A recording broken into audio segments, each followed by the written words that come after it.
Hey everybody, how's the Void doing today?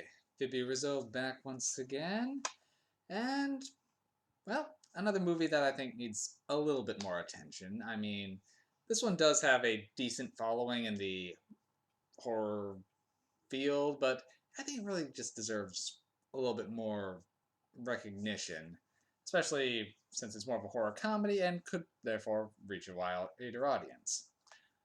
Behind the Mask, The Rise of Leslie Vernon. Now, this one had a limited theatrical release, but wasn't too widespread back in 2006. It's definitely kind of a send up and love letter to slasher movies in general, done as kind of a mockumentary. So, essentially, this movie is kind of set in a continuity where Jason Voorhees, Michael Myers, Freddy Krueger, all the main slasher villains actually existed. And this one follows a documentary crew who's following Leslie Vernon, who's determined to become the next big thing in supernatural evil. He's pretty much has hired a film crew to document his rise to power and goes around explaining tips of the trade, teaches them a few of the secrets that make him seem more supernatural or invincible, how he prepares the house and arranges for things, and, well, sits down and begins discussing why he does what he does. All the while getting ready to have his night of horror. So the movie's a lot of fun, and it's a lot of in jokes and horror references for people who are genre savvy. Just watching it myself, it references or has homages to Nightmare on Elm Street, Friday the 13th, Child's Play, Hellraiser, Black Christmas. I'm going to miss a few of them as just even thinking through. Halloween, naturally.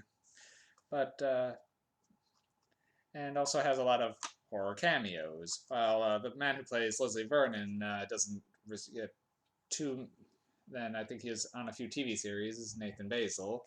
Some of the other characters are much more familiar. Um, then a librarian is played by Zelda Rubinstein of Poltergeist fame, and Freddy Krueger himself, or Robert Englund, takes a sort of a Dr. Loomis role as the psychiatrist who's trying to stop Leslie Vernon's rampage. And Kane Hodder from Friday the 13th fame has a very small cameo also. So it's a lot of you blink, you miss it kind of things if you're paying attention to those sorts of things. So it's the movie is pretty funny overall. As Leslie is not what you'd expect for a stone cold killer. He's just sort of this bubbly, happy-go-lucky guy with pet turtles, and just seems quite giddy about how things are going as he jumps, bounces. He has a good laugh with his film crew, and but once the night comes, he does go all business. So then the gore effects, there isn't too much overall in terms of gore, so while this is still an effective slasher movie, despite it mostly being a mockumentary comedy, towards the latter act it does go into the into becoming, well, a fairly normal but sort of a slasher movie with a twist. A lot of the beginning chunk is all found footage style, as you're through the documentary crew's cameras, but every once in a while it'll break away from that. So it's not trying to go too hard into the found footage esque thing, but it does stick with it for quite a while. But since they're using professional cameras, unlike VHS, it doesn't shake you around at all. Um, or then a send up of all the great tropes and whatnot. It's if you love slasher movies, I do highly recommend checking out Behind the Mask. It's a it's made by people who clearly love slashers and had a lot of fun doing their own thing with breaking up their own in, well, a world that is. So pretty much it's one of those things where they point out that for good to fight evil, there has to be evil, and the slasher villains sort of provide a counterbalance to help maintain the world.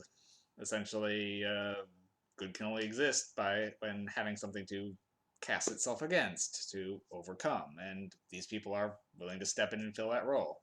It's an interesting sit. Um, it's gonna be kind of another short one, because usually the better the movie is, the less there is to say, and I don't want to go into too much of the specifics of this one because it's really a movie you have to see to really get all the punch for. But I will say that once the third act arrives and everything starts going in full force, there are plenty of twists that, for what you think you've known up to that point, to be turned on its head. And it's it does a good job at it. This one's definitely a 5 for 5 for me. 5 MacGuffins. And that's all for. I've got one more day I'm going to be doing my highlights of favorites, and that's going to be tomorrow, my actual birthday. And, well, I'm just going to have sort of a movie marathon throughout the day, and I'll be trying to post videos as it goes along. So if you're following along with me, there might be kind of a deluge of content. And if you're not just watching it all later, well, fine. We'll see you then. I'm not picky. I'm not in a hurry. I'm talking to the void. I know there's not too many people listening. See everybody who is listening, then. Take care.